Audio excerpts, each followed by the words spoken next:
Bonjour tout le monde, bienvenue dans cette vidéo qui fait suite aux 24 Comics Presso. Merci pour tous ces retours incroyables que vous avez fait. Aujourd'hui, vidéo un peu freestyle parce que j'allais démarrer 2023 et je me suis dit ce serait peut-être cool de faire un petit point sur les lectures qui me restent à faire de ma pile à lire. Je les ai devant moi, les amis, c'est un peu effrayant. Elle est très grande cette pile à lire, mais tant mieux, ça veut dire qu'on va avoir de quoi s'amuser pour 2023. Ce que je vous propose, petit challenge, tout le long de la lecture, vous allez devoir sélectionner une lecture qui sera ma première de 2023, je m'y tiendrai, d'accord. Celle qui sera le plus citée dans les commentaires sera ma première lecture de 2023, même si c'est une lecture que je repousse depuis des années, je la lirai. J'ai un petit peu trié les lectures, on va commencer par Urban, DC Comics, et spoiler, c'est le plus nombreux, c'est la pile qui est la plus haute, il y a énormément de trucs que j'ai achetés il y a longtemps, et force est de constater qu'il y a beaucoup moins d'indépendants, donc j'ai tendance à les lire, alors que les DC, non. On commence par Blackest Night, petite mise au point sur pourquoi est-ce que j'ai Blackest Night, alors que j'ai toujours pas lu les Jeff Jones présente Green Lantern, tout simplement parce que je l'avais acheté il y a très longtemps, avant même de commencer les comics. J'ai très peu de souvenirs, voire pas de souvenirs. Je me rappelle que j'avais pas compris grand chose surtout, bizarrement. Donc je l'ai remis dans ma palle en me disant que non, je l'avais pas lu. Alors effectivement, ça sera inclus dans le run de Jeff Jones présente Green Lantern en intégrale. Comment commencer mieux qu'avec du Jeff Jones? Et bah peut-être en continuant sur du Jeff Jones. Et oui les amis, je vous l'ai dit, je les ai toujours pas lus. Les intégrales de Jeff Jones présente Green Lantern. Donc, le petit challenge où je vous dis d'écrire ce que vous voulez que je lise. Je sais qu'il y en a beaucoup qui vont s'en servir pour écrire Jeff Jones présente Green Lantern, tome 2, qui est celui-là. Je crois que c'est la Sinestro War qui commence là-dedans. On a le 3 avec le Red Lantern sur la cover. Et puis on a du coup Blackest Night qui commence dans le tome 4 de mémoire. Donc ouais, je les ai toujours pas lus. J'en ai acheté 4 il y a longtemps. Et bah ouais, je crois pas que j'en ai lu un seul en 2022. C'est un peu triste, mais écoutez, c'est comme ça, hein. Qu'est-ce que vous pensez de ce petit setup là? On est pas mal là, hein? On est pas mal. J'espère que ça vous défonce pas trop les yeux, la petite loupe que j'ai mis derrière. Sinon, vous me direz, on évitera de le faire pour les prochaines vidéos. Je vous ai déjà parlé de Jeff Jones. Oui les amis, j'ai encore du Jeff Jones, puisque j'ai le tome 2 de cette Justice League en intégrale, encore une fois. C'est que le tome 1, il était trop vu et revu en fait. Je connais ce tome 1, je connais comment ils se sont formés, je connais l'histoire de Darkseid, tout ça. Donc j'ai hâte que ça parte ailleurs sur le tome 2. Je pense que je le lirai de moi-même dans tous les cas si vous le choisissez pas. Mais ouais, du coup ça explique pourquoi ça s'est un peu retardé. J'accélère parce que si je parle autant sur chaque bouquin, on va pas s'en sortir. Là par exemple, il n'y a pas grand chose à dire. J'ai les Infinite Crisis, tome 1 et tome 2. Pareil, je les ai achetés il y a très longtemps. Vous voyez qu'ils sont d'occasion. Ils étaient dans une bibliothèque à la base. Ils appartenaient à une médiathèque. Et je les ai achetés d'occasion à la Banque du Livre à Saint-Etienne il y a de ça très longtemps, quand j'étais à la fac ou à peine. Donc voilà, je crois pareil que je les ai lus sans trop comprendre. Je les ai laissés dans la palle. Peut-être qu'il me faudra un peu plus de maturité pour lire ça. C'est pas la meilleure Crisis apparemment. Mais écoutez, ça peut pas faire de mal. Là, on attaque le gros, les amis, on attaque du Batman. Ouais, je vous ai mis un peu de Batman, ouais. Puisque on a notamment Nightfall. Nightfall, c'était un de mes cadeaux de Noël 2020. Donc ça fait un petit moment que je l'ai, effectivement. Je sais pas comment l'inclure dans mes lectures. Je sais pas à quel moment le lire, si ça se lit comme ça, tel quel. Je sais que c'est marquant pour Batman et que ça doit être vachement bien. Mais ouais, pour l'instant, je l'ai pas encore attaqué. Et puis ça veut dire qu'il faut que j'enchaîne après avec les autres tomes. On verra, mais dites-moi, est-ce que ça c'est cool par exemple? Un truc que j'ai très hâte de lire et ça sera lu en 2023, c'est sûr et certain, c'est le Batman de Tom King. Je me réservais de le lire pour lire un peu ce qui avait été fait avant le début de ce run, mais j'ai trop hâte de lire du Tom King sur Batman. Je sais que c'est décrié par beaucoup, mais je suis tellement fan du trait scénaristique, on va dire. En tout cas, de la manière d'écrire de Tom King, qu'il faut que je lise les Batman de Tom King. C'est sûr et certain, je peux pas faire autrement. En tout cas, c'est encore dans ma palle pour 2023. Bon, si je devais choisir un favori parmi la pile à lire sur qu'est-ce que vous allez décider de me faire lire, je pense que celui-là arriverait assez haut dans la liste, puisque, les amis, je n'ai toujours pas lu Curse of the White Knight, la suite de White Knight. Alors, j'ai lu White Knight, évidemment, mais toujours pas la suite de ce récicule de Sean Murphy. Je suis désolé, je sais que vous me prenez la tête à chaque live, à chaque vidéo pour que je lise ce qui pour vous est un chef-d'œuvre. Je sais pas pourquoi je le lis pas. Peut-être que c'est juste pour le gimmick que vous me le rappeliez à chaque fois. Mais je sais pas, je suis pas un très grand fan de ce qui a été fait sur White Knight sans avoir détesté, sans avoir même, enfin, ni aimé ni pas aimé, quoi. Je suis resté assez indifférent à la première lecture. Et maintenant, ça commence à dater presque un peu trop pour que je me replonge dedans. Mais effectivement, si vous le choisissez, voilà, j'irai sur Curse of the White Knight. Je suis en train de faire une pile à côté, là, par terre. Ça va se casser la gueule si à un moment vous entendez un énorme boom. C'est normal. Les amis, la pile à lire a changé. Et là, je vais vous parler d'un bouquin. Si vous ne me suivez pas sur Instagram, vous ne savez pas que je l'ai dans ma pile à lire et dans ma bibliothèque. Puisque c'était un cadeau de Noël de cette année, là, il y a quelques jours. Et quel cadeau de Noël. La blague s'arrête ici, c'est ce que je disais sur Instagram. Vous m'avez beaucoup vanné sur le fait que je l'ai pas. J'ai enfin le tome 1 de Gotham Central. Voilà, c'est bon, vous allez pouvoir arrêter de me prendre la tête. Évidemment, cette année, ça a été marqué par la découverte de Brubaker. Donc, quel meilleur moment pour lire Gotham Central que voilà, maintenant que je connais Brubaker, que je connais son trait, que j'aime ça. Je pense que c'est l'occasion idéale. J'ai Gotham Central, ce sera lu, je pense, assez rapidement. Peut-être que je vous ferai directement un comics presso sur Gotham Central, parce qu'il y a une petite histoire sur la chaîne avec ce bouquin. Et je trouve ça intéressant plutôt que de vous le faire dans une review lecture du mois. Faudra me dire ce que vous en pensez de Gotham Central. N'hésitez pas, vous, à me dire ce que vous aimez dans la liste en général, même si c'est pas pour le vote de la première lecture. Dites-moi en général, vous, ce que vous avez kiffé, ce que vous me conseillez. Voilà, l'espace commentaire, ça sert à tout ça, il n'y a pas de problème. D'ailleurs, les amis, avant de passer à la suite, puisque là, on a fini Batman, n'hésitez pas à lâcher le petit like qui fait plaisir, qui aide à référencer la chaîne. Voilà, c'est pas le genre de vidéo qui est très très vu. On passe à un auteur que beaucoup d'entre vous adorez, je pense à Mills notamment, Daniel Warren Johnson et son Wonder Woman. J'ai lu 3 pages, je l'ai refermé, j'ai l'impression que c'est pas du tout pour moi. Est-ce que je me trompe? Je sais pas.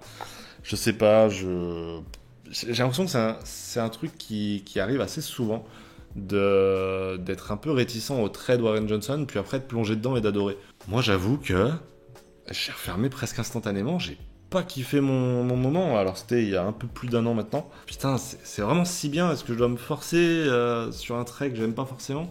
Je sais pas. De moi-même, je sais pas si je le lirai en 2023, voilà. Je vous le dis, je suis un peu réticent à ça.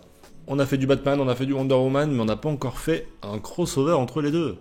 Ouais, ça aussi, ça date d'il y a un peu plus d'un an, voire 2 peut-être. En tout cas, c'était un Noël, c'est sûr. C'est La chute de Tiernanog, qui est un crossover entre les deux. Je sais même pas qui a écrit ça, c'est Liam Sharp qui écrit ça. Beaucoup m'ont dit que c'était pas mal comme titre. Moi, je vous avoue que j'en ai pas entendu beaucoup parler. Ça se passe mythologie nordique, je crois, ce qui est un thème qui me parle pas mal, que j'aime bien. Donc peut-être que ça je le lirai de moi-même, en plus c'est assez fin et tout. Je sais pas, si jamais vous l'avez lu. Voilà, la vidéo va faire 3 heures. Aïe aïe aïe. Surtout que là on passe à un bouquin où voilà, Anto Webhead va me casser la gueule. J'espère qu'il regarde pas cette vidéo, mais oui effectivement, son putain d'Omega Man est toujours là. Je sais, je vous prends la tête avec Tom King et j'ai toujours pas lu Omega Man alors qu'il est dans la palle depuis longtemps, je sais pas pourquoi. Écoutez, il y a des bouquins, je sais que j'ai envie de les lire et je sais pas pourquoi je prends pas le réflexe de choper le bouquin dans la palle. Et Omega Man fait partie de ces bouquins qui fait maintenant partie de la déco. Genre, je le vois même plus quand on cherche un truc à lire, je le vois plus, il fait partie de la déco. Arrêtez de me harceler avec Omega Man, je sais qu'il faut que je le lise. Bon là on passe aux petites collections à petit prix que j'ai achetées tout au long de ces un peu plus de 2 ans de lecture comics. Par exemple on a Justice League versus Suicide Squad. Honnêtement, je vois pas trop dans quel contexte je vais le lire ce truc. Je sais même pas pourquoi je l'ai pris, tu vois. Ça, c'est vraiment le truc de ah, c'est pas cher, je le prends. Ça ne m'intéresse, mais pas du tout, quoi. Est-ce que j'ai envie de voir ces 2 équipes se taper sur la gueule? Je sais pas.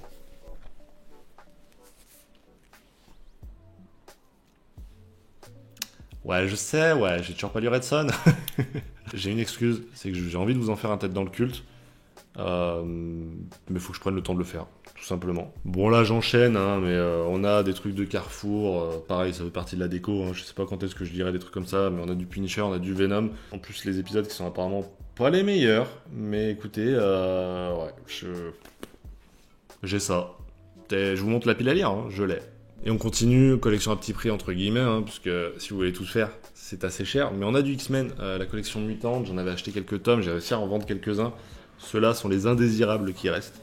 On a le Phénix Noir, évidemment de Claremont. Et puis on a la Genèse Mutante. Je sais même pas si c'est la partie 1. Non, c'est en un seul tome.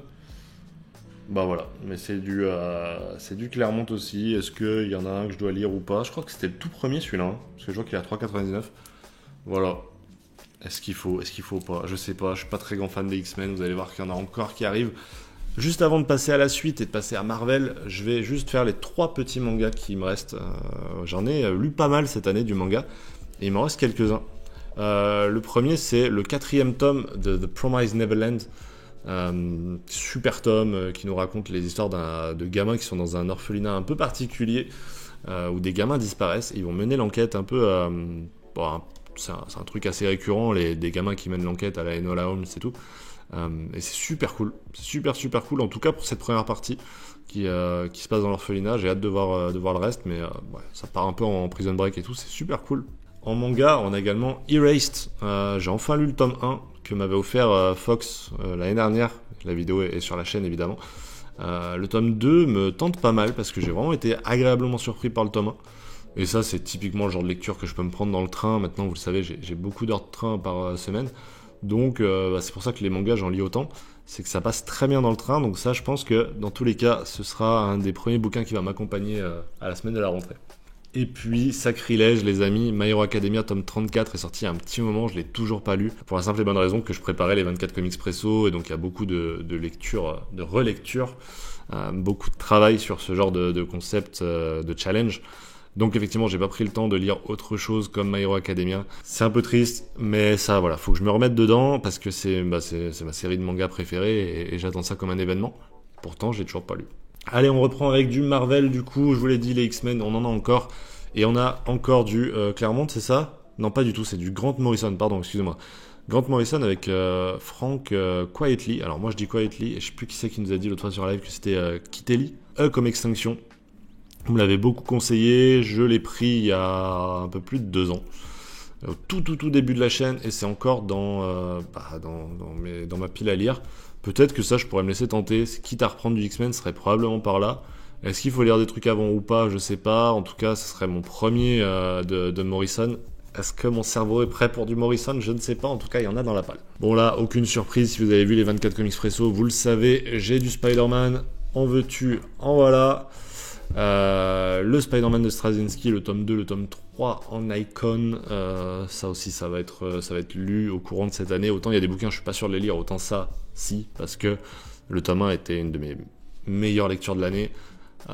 Faut juste que j'ai l'ambition de me lancer dans un truc aussi gros, et mais ça sera fait parce que c'est un de mes personnages préférés, c'est un run qui apparemment va pas mal me plaire, je pense.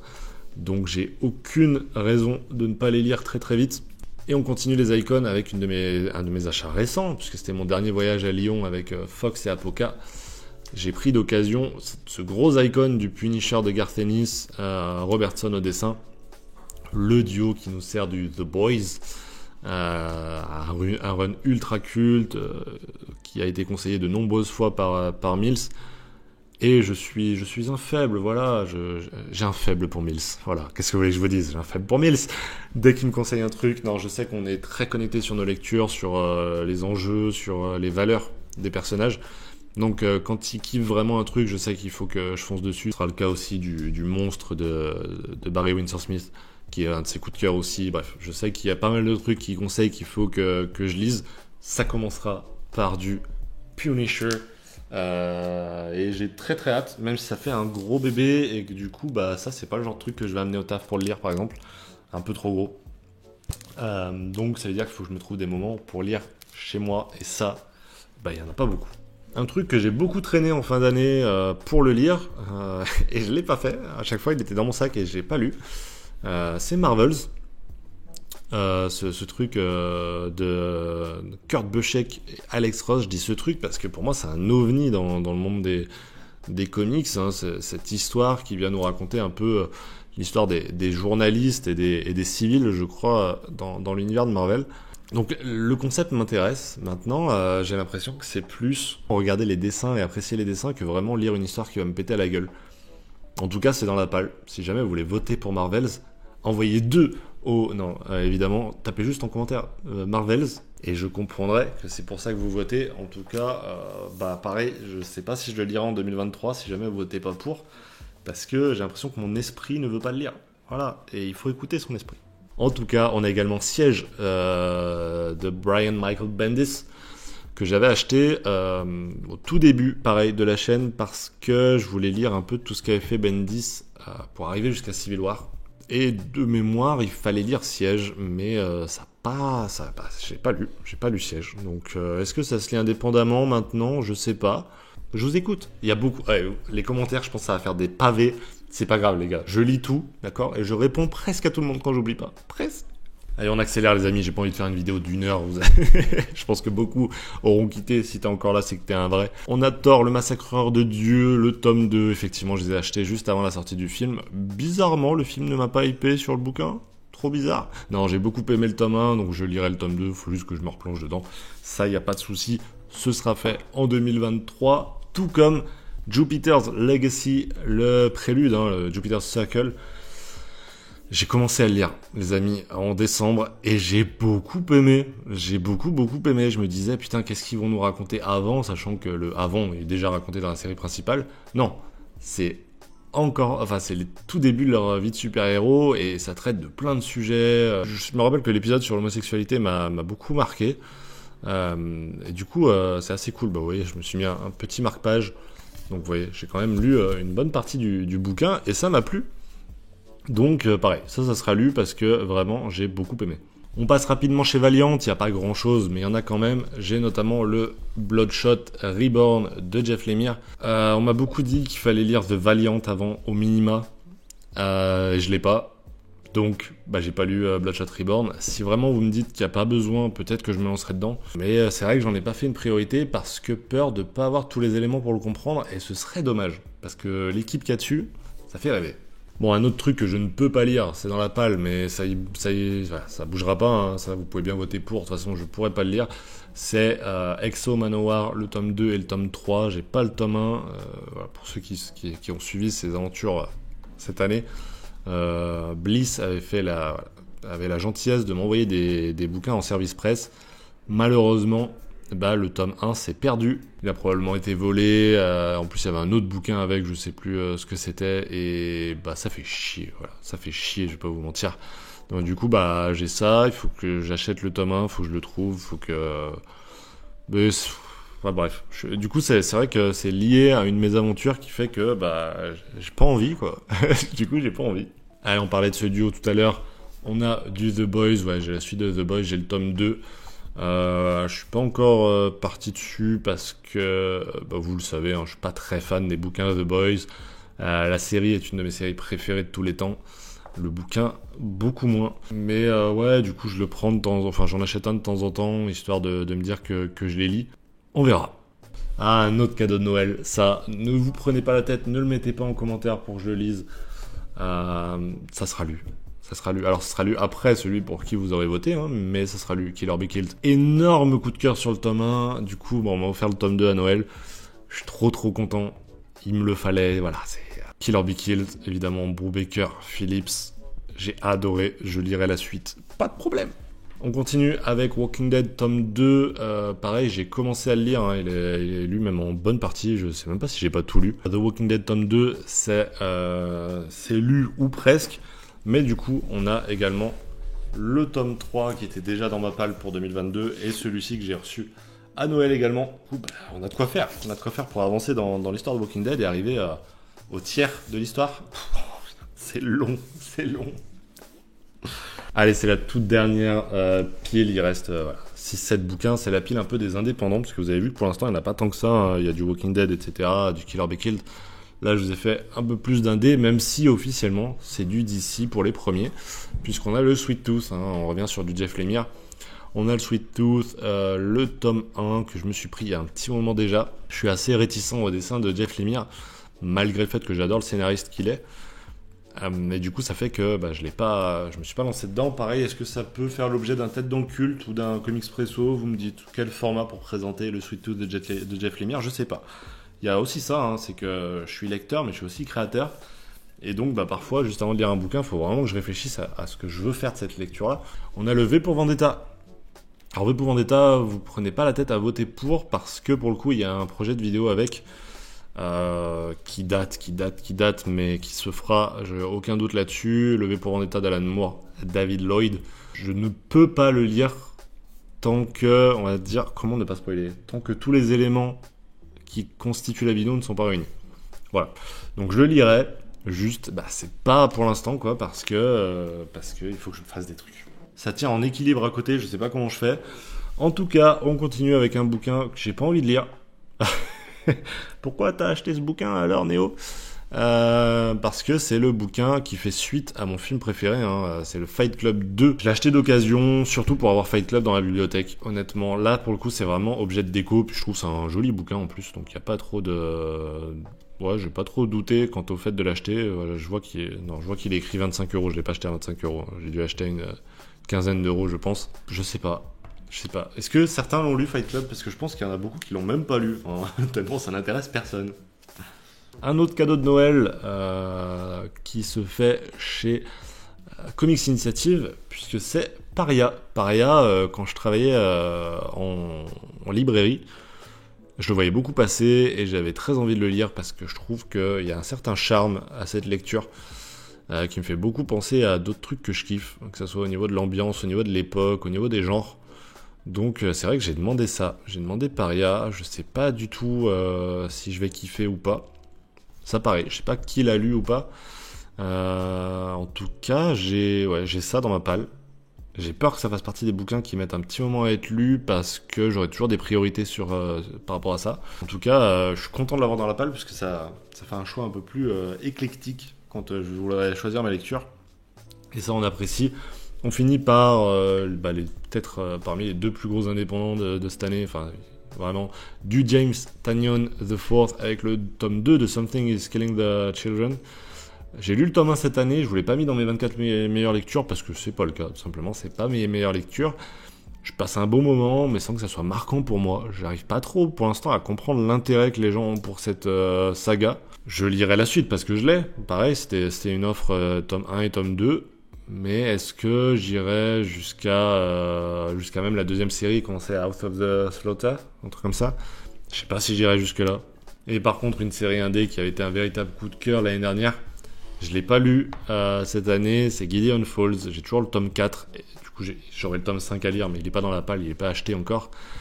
Je sais pas si c'est mon esprit qui freine le moment où je vais lire ça ou je sais pas pourquoi j'ai toujours pas lu Gideon Falls.